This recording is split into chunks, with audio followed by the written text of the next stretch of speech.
Hello, everybody. We're going to have a phenomenal presentation here on everything that you need to know about FSAs. A lot of the information is going to be just basic information, general information, and then I'm going to interject information that is specific to how the FSA works for Integrity. So an FSA, what is an FSA? It's an acronym for Flexible Spending Account. It's a tax-free account that will reimburse employees for medical or dependent care expenses. And FSAs are usually offered through a Section 125 cafeteria plan. Integrity offers a flexible spending account to all of our clients, and the employees can participate through pre-tax deductions. And then we also do have employers that will contribute themselves to an FSA for their employees. So there are two types of FSAs, each with its own rules and limitations. We have the health FSA, which is going to be what most people are familiar with. And then we have the dependent care piece that is also a very great benefit to have because of the tax-free benefit. So, and you can have both types, but they must be kept separate. So in other words, you can't use funds from one to reimburse the other type of expense. And also, what is a good point to bring up about this is that you could be an employer that doesn't offer medical insurance, but you could still offer this FSA through Integrity. So an employee could decide, even if you did offer health coverage, an employee could decide they have medical elsewhere, and they could still take advantage of this FSA, or even just the dependent care by itself. So who is eligible for an FSA? That depends on the employer, that depends on how you are qualifying employees to show that they are eligible. So full-time employees, what we consider full-time from the Affordable Care Act is any employee that works on average at least 30 hours a week. But however, there are employers that will offer that to also part-time employees. For the FSA, there is a distinction to be made. We're just talking about FSAs. We're not talking about HSAs. That's a different presentation. So FSAs can just be standalone, and you don't have to have a high deductible health plan in place, just like you need to have an HSA. That's the only way you can have an HSA is if you pair it with a high deductible health plan. So FSAs, they can be standalone, or you could have it with a PPO plan that just has, traditional copays and so forth. So as I mentioned before, both the employer and employee can contribute to the FSA. It's done through payroll deductions through a Section 125 plan. Integrity has the Section 125 plan in place. So the employee designates how much to contribute for the year during enrollment. Money is typically deducted in equal installments for each pay period, but employees cannot change their election during the year unless there is a change in employment or family status. And we call that a qualifying life event. So if there's a qualifying life event like a marriage, a birth, an adoption, a divorce, things of that nature, switching, reduction in hours, you can change, at that point, you can change your election just like you would be able to change your election for your other benefits. Now, when you make the decision to contribute to an FSA, it's going to deduct it in equal installments.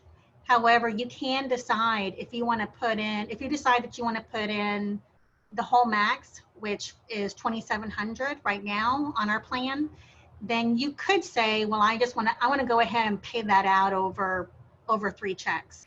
So I don't want it spread out over the year. So we have had employees that say they want the money coming out faster instead of spreading it out all year. So you can do that. So the tax treatment of the FSA, again, they're made pre-tax, so no employment or federal income taxes are deducted. Employer contributions are not subject to the FICA tax or federal or state unemployment taxes.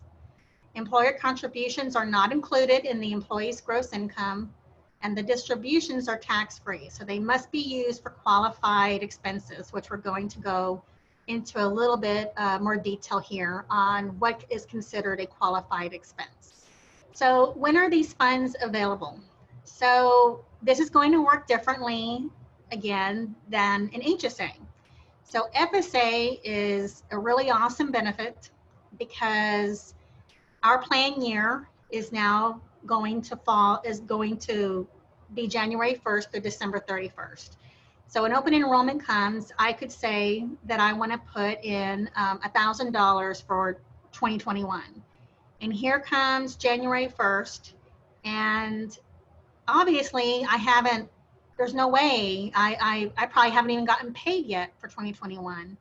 But I could go, let's say I know I want to go get glasses, or I know that I need to go have a procedure, an MRI, things of that nature, some dental work done. I have that money readily available to me on a debit card. And so that money is actually, the whole amount is actually available right then and there. And what happens is you've already put in that you want to put in so much money throughout 2021 that even though that money's being used up front, you're still going to be payroll deducted throughout the rest of the year. So that's what's great about that health FSA piece, is that money is already available. It's not cumulative. You don't have what's in there only, you don't have, the only thing, it's not like an HSA where the only amount that's there is what you managed to put in there up to that point. So FSA, health FSA, the money's there immediately. Now, dependent care FSA does work differently, and the dependent care FSA does work like an HSA, and the fact that it is cumulative. So only the amount currently in the account is available.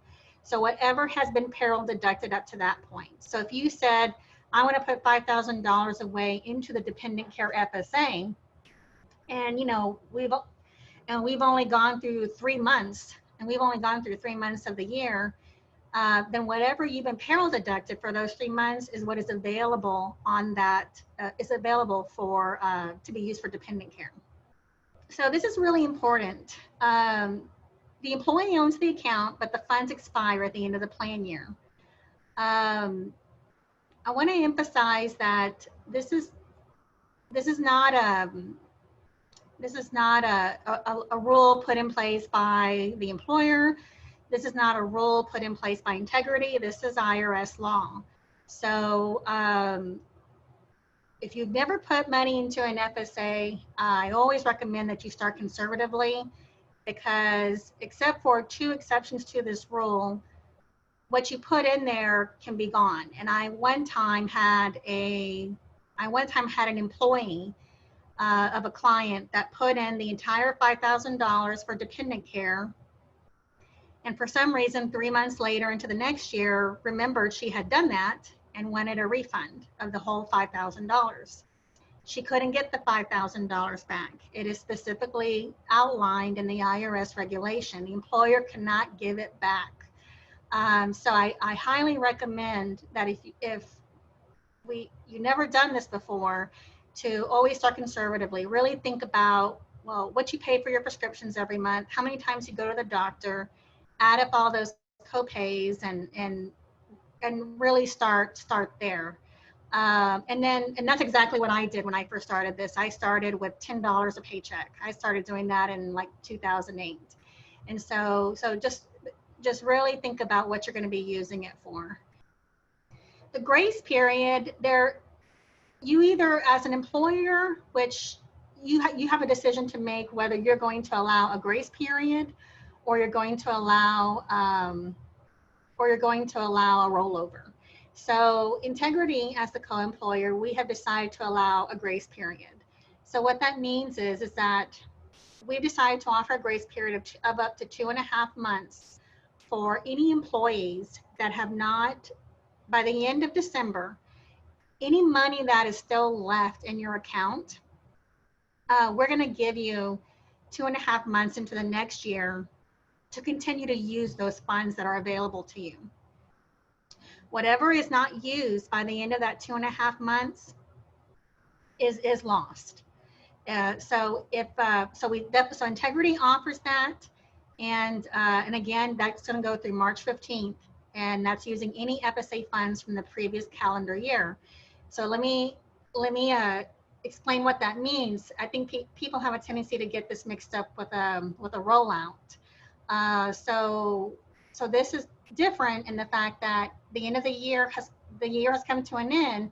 Here comes the new year, and you've got up through March 15th. You can use that money for anything from January 1st through March 15th for anything at all that is a qualified expense. A rollout is something that is something different from a grace period, in that you're only submitting claims that you're trying to get reimbursed on, and you only have so long to submit it to get reimbursed. And our rollout is 90 days. So after 90 days, if you haven't submitted your claim for reimbursement after the plan year has ended, then you have forfeited that reimbursement. The rollover, this is not something, we had to make a decision whether we were going to offer a grace period or a rollover. So, but there are employers who do allow this. Instead of having a grace period, they just let them roll over up to $500 of any unused funds from one year to the next. So a health FSA reimburses employees for medical and dental expenses. For plan years beginning in 2020, the dollar limitation is $27.50, which is a $50 increase from 2019. Some people might remember before the Affordable Care Act, FSAs, you could have an FSA as an employer. You could offer that with a $10,000. I one time had a client do that, offer a $10,000 max. And the Affordable Care Act came out and said, there's a lot of different things that happen with the Affordable Care Act. And one of those is that this amount really got reduced. So year to year, it has a tendency to increase by $50.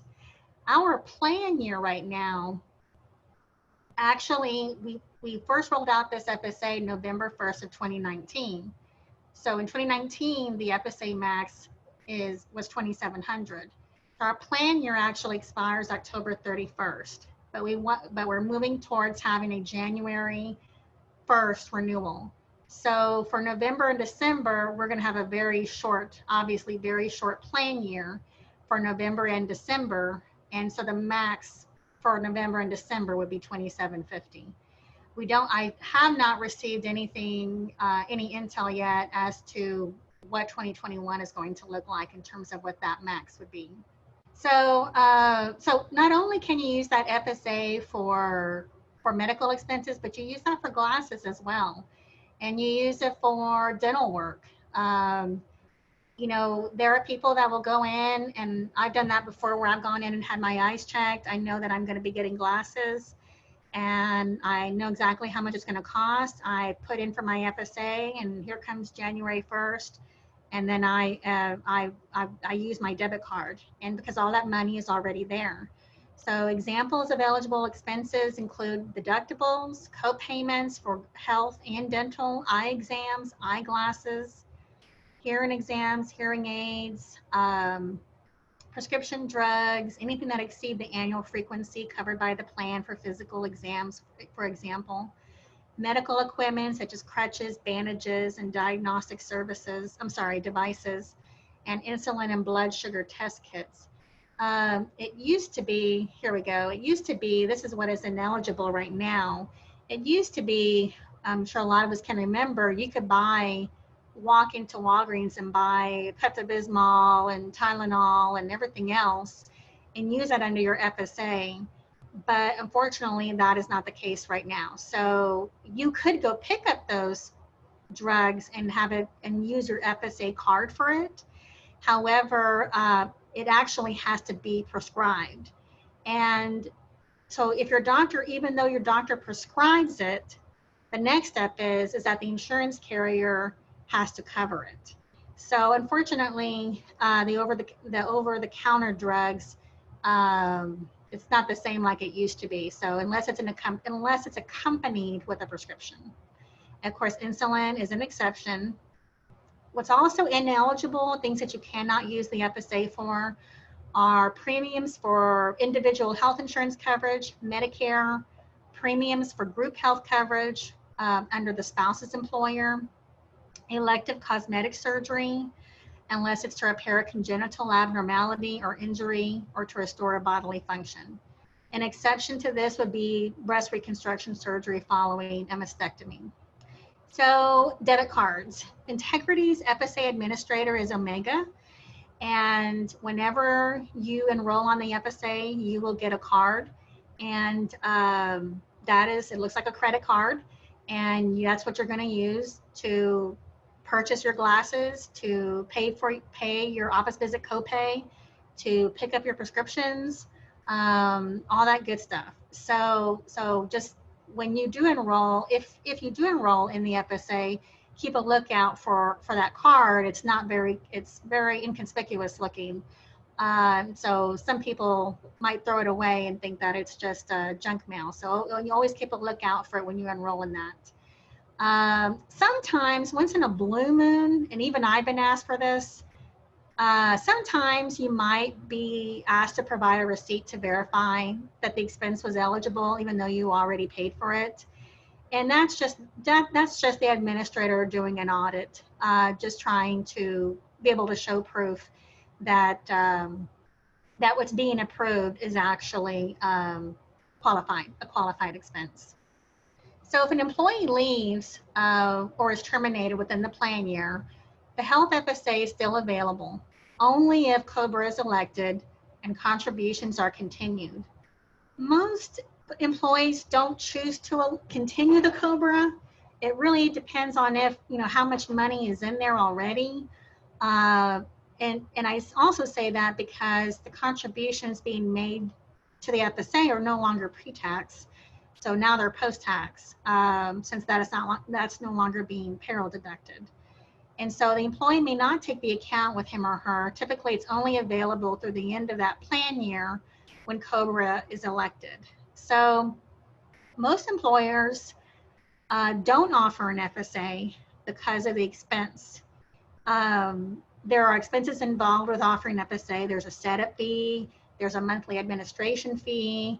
Every time an employee calls and says, I've lost my car, can you send me another one? There's a fee for that. And then the big hurdle is that an employee can go and use that money. In that same example I used before, on January 1st, and go in and have surgery done, and then they could quit on the 5th of the month. So most employers do not offer it because what happens is the employer is left holding the bag. So what is a great incentive and a great benefit for our clients is that if that ever happens, that is something that's an expense that Integrity takes on. So it is a great benefit to take advantage of, because there are usually, you'll see a PEO passing on certain fees, especially administration fees, debit card fees, but we don't do that. So the next piece of this is going to be the daycare piece. Well, dependent care piece, I call it daycare. But the dependent care piece, remember, is going to work very differently than the medical piece. So the FSA can pay for the care of dependent children under the age of 13 by a babysitter, daycare center, or before school or after school program.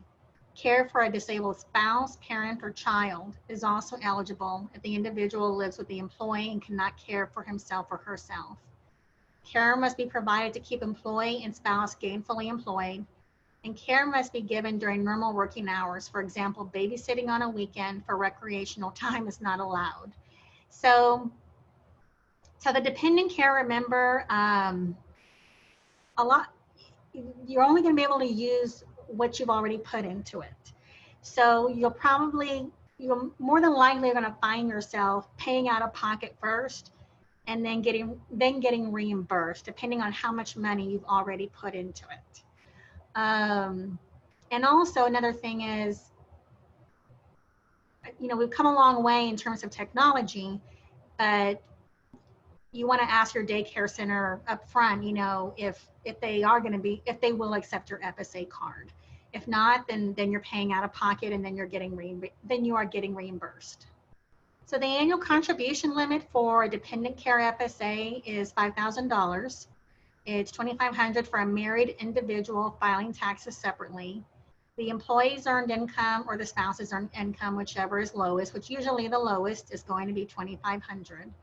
Dependent care expenses cannot be reimbursed until they are actually incurred, which can be an issue when child care centers, of course, they're pre-billing you for services. So it's not like you're taking your child for the month and then they're billing you for the prior month. They're billing you for the upcoming 2 weeks or what have you. So you can only be reimbursed what has actually been incurred. Okay. So debit cards may be used. There we go. This is just going to kind of reiterate what I said. Debit cards may be used for dependent care FSAs, but they are not as popular as health FSA debit cards. They cannot be used until the expense is incurred. This is a problem when they pre-bill, and it's not practical for nannies, babysitters, or small child care providers without electronic payment systems. So that is the end of my presentation. I do want to emphasize one other thing that I should have gone into more detail about, but that is as when an employee makes the election for an FSA, they can use that money for anyone in their household. So they may end up buying prescriptions for their spouse, their prescriptions for their child. It doesn't necessarily have to be just for the employee. Those are expenses. That money is available for whoever is in the household that is being claimed as a dependent, that is part of the family household.